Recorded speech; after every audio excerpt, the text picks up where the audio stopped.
Assalamualaikum warahmatullahi ta'ala wabarakatuh.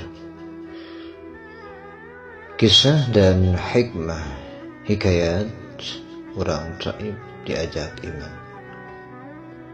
Saparantos Rasulullah sallallahu alaihi wasallam dikantunkan atau ditinggalkan mau ku Abu Talib sareng ku Siti Khadijah.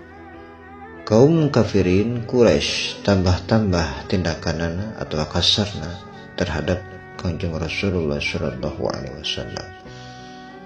Anjeunna angkat ka Taif ngajalankeun dakwah Islamiyah disarengan ku Zaid bin Harits.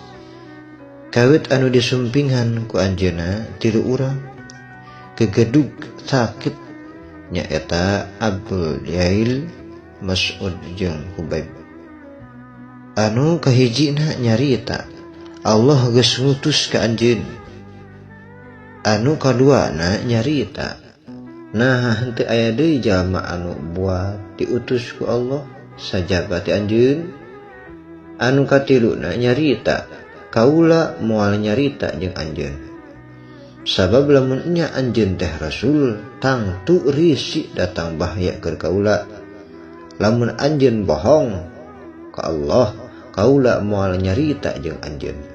Tapi sabada harita aya anu asup Islam nyaeta Mas'ud jeung Hubaib. Harita terus urang Taib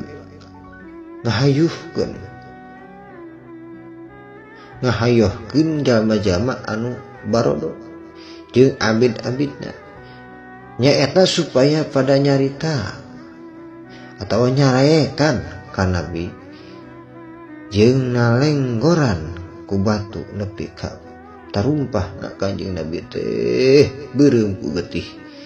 Anjeunna mulih bari prihatin. Keur kitu datang Nabi. Datang ka Nabi nyaeta malaikat anu dipasrahkeun gunung-gunung kalawan maca salam terus nyarita. Mangga salira geura marentah kakuring atau kakaula sakrasa salira. Upami salira ngaharepkeun atau Jabal Abi Qubais sareng Jabal Ikifain bade ditindihkeun ka marehna. Kaula kawasa kalawan izin Allah. Ari dawuhana Kangjeng Nabi, kaula teu maksud ngaruksak kamarehanana, tapi kaula mangaharepkeun manawi Allah Ta'ala ngaluarkeun ti turunan marehanana jalma anu ibadah ka Allah nyalira henteu musyrik deui. Subhanallah, inilah akhlak Rasulullah yang patut kita teladani. Ternyata Nabi sangat ulas dan asih terhadap umatnya walaupun sering dijahati, dilukai, dihina dan dicaci akan tetapi Kanjeng Rasulullah SAW tetap mencintai. Tidak ada sedikit perasaan pun yang melekat dalam hatinya, rasa dendam atau yang lainnya. Subhanallah, itulah qalbun salim, kebersihan hati yang sangat luar biasa.